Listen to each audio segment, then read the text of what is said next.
sei se você sabe, né? Jesus, ele falou mais. O que você acha que Jesus falou mais na Bíblia? Mais do céu, quando ele estava aqui ensinando? Que ele falou mais do céu ou mais do inferno? O que vocês acham? Jesus falou mais do inferno que do céu. O homem do nosso tempo, ele não vive mais, ele não se preocupa mais nem com o céu e nem com o inferno. Mas a Bíblia mostra que esses dois lugares são realidade. E que mais cedo ou mais tarde, nós vamos conhecer um ou outro. Nós vamos conhecer o lugar de descanso ou o lugar de tormento. Certa vez, o rei Ezequias adoeceu de uma doença terrível, doença para a morte. E o Senhor mandou o profeta Isaías na casa dele. Isaías não é conhecido como um profeta milagreiro, mas você está doente. Aí chega um profeta na sua casa, alguém bate na porta e fala assim: o profeta está aí. É claro que seu coração deve se encher de esperança. Isaías entrou lá na sala do rei, no quarto do rei, e falou com o rei: assim diz o Senhor, põe a sua casa em ordem, porque você vai morrer. Esse negócio é uma palavra terrível, mas também é uma oportunidade maravilhosa, porque Deus estava dando para Ezequias a oportunidade de consertar. Quantas pessoas, né, que nós ouvimos a história que morrem subitamente? Está viva que agora caiu agora mesmo, morto, sem tempo de falar uma palavra. Nesse tempo que nós vivemos, parece que tem uma epidemia de morte súbita. Atletas estão em plena saúde, correndo no campo de futebol e cai e morre. Ainda tem de falar uma palavra. Então, de certa maneira, Deus foi muito bom com Ezequias, que Deus falou com ele: se prepara. De certa maneira, Deus também é muito bom conosco, porque Deus fala com a gente assim: se prepare, porque você tem um destino eterno. Você vai viver a vida eterna com Deus ou a vida eterna sem Deus?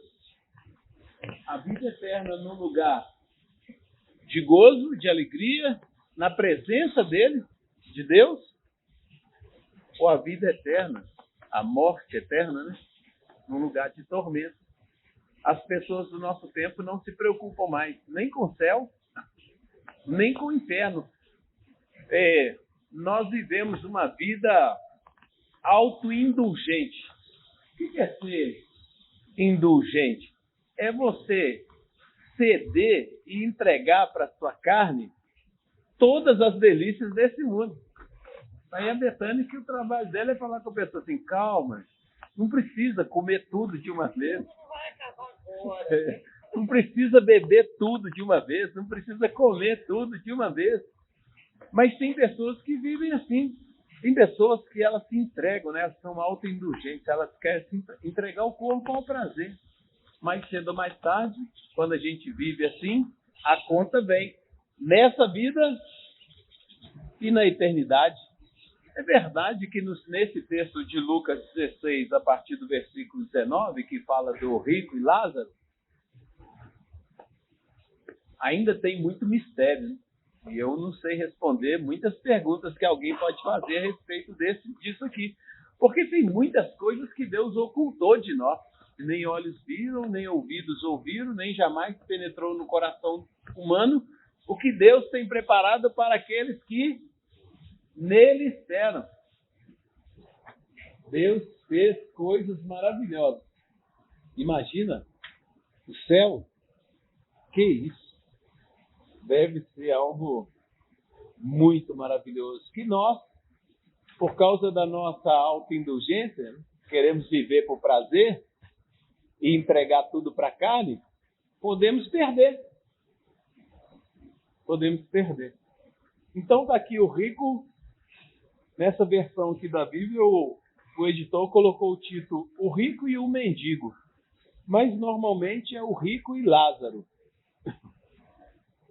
O texto fala do nome de um dos personagens, né, que é Lázaro. Mas antigamente eles costumavam falar, né, as versões talvez mais antigas, mais eruditas da Bíblia, né, eles chamavam de... Engraçado, né? Eu ia falar Dives, mas Dives é o nome em inglês, né? Deve ser Dibes, que é o nome latim, né? Para rico. Então, está escrito assim: ora, havia certo homem rico, que se vestiu de púrpura e de linho finíssimo, e que todos os dias, se regalava esplendidamente. Pensa bem a vida dessa pessoa aqui. Ele está vestido de púrpura e de linho, porque é as vestes dos reis. Púrpura é a cor dos reis, você sabia?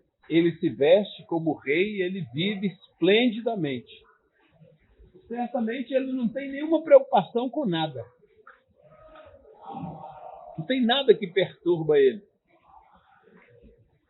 Às vezes, você não ter nada que te incomode é ruim, sabia?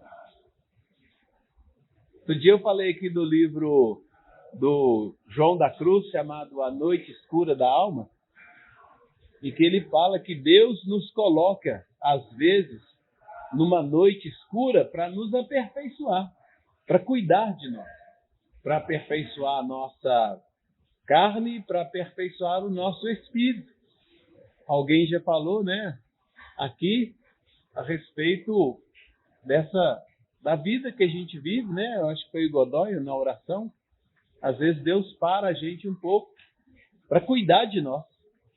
Aquilo que parece ruim, às vezes até bom. Mas o rico, ele vive esplendidamente e ele não está preocupado, não tem nada que o incomode. Talvez tivesse uma coisa que o incomodasse. Lázaro. Havia também certo mendigo chamado Lázaro, coberto de chagas, que jazia à porta daquele, e desejava alimentar-se das migalhas que caíam da mesa do rico. E até os cães vinham lamber-lhe as úlceras. Olha, pensa bem, é possível que Lázaro fosse um problema sério para o rico. Imagina uma pessoa vivendo esplendidamente, se entregando a delícias, e na porta da casa dele, ele olha para fora, na porta da casa dele tem um mendigo sujo, coberto de chagas. E os cachorros lambendo as feridas dele. Aí você vem o servo e coloca lá um banquete assim, aí você vai comer e olha para... Talvez Lázaro fosse um grande incômodo para ele. E ele não se compadecia de Lázaro.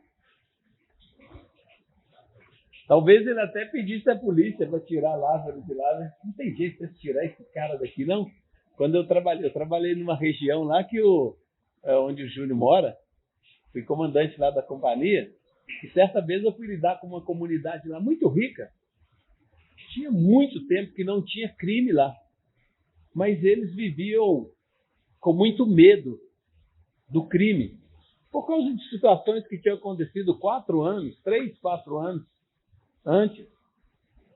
E eles conviviam com uma comunidade muito pobre. E eles ficavam com raiva demais daquele povo ali. Eles queriam chegar a pedir à prefeitura para colocar um muro em torno do bairro deles. Porque eles não queriam contato com aquele povo ali. Aí lá vai eu, o comandante da companhia, ouvir essas coisas. Ouvi outras coisas também terríveis. Mas tem gente que é assim, né? Tem gente que não quer se preocupar com nada e com ninguém. É possível que Lázaro fosse um grande incômodo. Nessa história aqui de Lázaro, do rico e do cão, só uma criatura tem compaixão nessa história aí. É impressionante, né? Que nessa história aí, o único que mostra compaixão é o cachorro. O cachorro vai lá e Lambe as feridas. Como que o cachorro trata as próprias feridas? Ele lambe as próprias feridas, né? E o cachorro fala assim: o que eu tenho, para mim, é seu. Então, aqui é muita coisa, né? Mas no texto, só fiquei em 3 versículos, que o nosso tempo está bem curto. Mas o Senhor vai falar aqui que morre o mendigo. Aconteceu morrer o mendigo e ser levado pelos anjos para o seio de Abraão. Morreu também o rico e foi sepultado. Olha que coisa interessante. O rico foi sepultado. Alguém chorou por ele.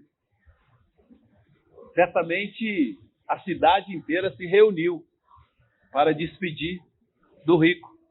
Que quando você é rico e dá festa, você tem muitos amigos. Mas ele foi sepultado. Agora olha que coisa impressionante. Lázaro não teve direito nem a um sepultamento. A Bíblia não fala, Jesus não fala que ele foi sepultado. Mas a Bíblia diz que ele foi levado pelos anjos para o seio de Abraão, para a presença de Deus. Olha que coisa impressionante. Lázaro morreu. E a primeira coisa que ele viu foi a glória de Deus. A primeira coisa que ele teve foi uma escolta de anjos. E ele foi conduzido para um lugar de descanso. Para o seio de Abraão. A Bíblia chama de seio de Abraão. Jesus fala como seio de Abraão, um lugar de descanso.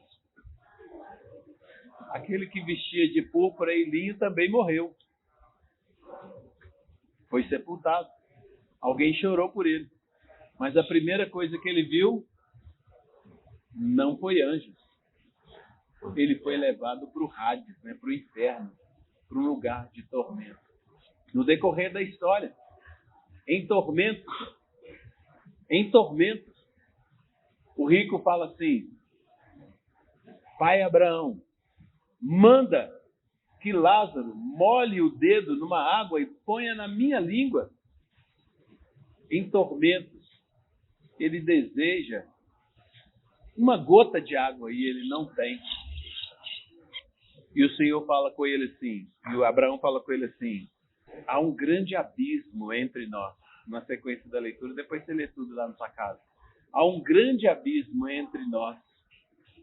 Nós não podemos atravessar esse abismo, que é o abismo entre o céu e o inferno. E ele vai e fala assim: ô rico, então manda alguém na minha casa. Eu tenho muitos irmãos, manda alguém lá para falar com eles, para eles não virem aqui para esse lugar de tormento. E aí, Abraão fala assim com ele: eles têm Moisés e os profetas. E aqui eu vou terminar. Aí ele fala assim: mas eles não vão ouvir Moisés e os profetas. Manda alguém lá ressuscitado da morte para falar com eles.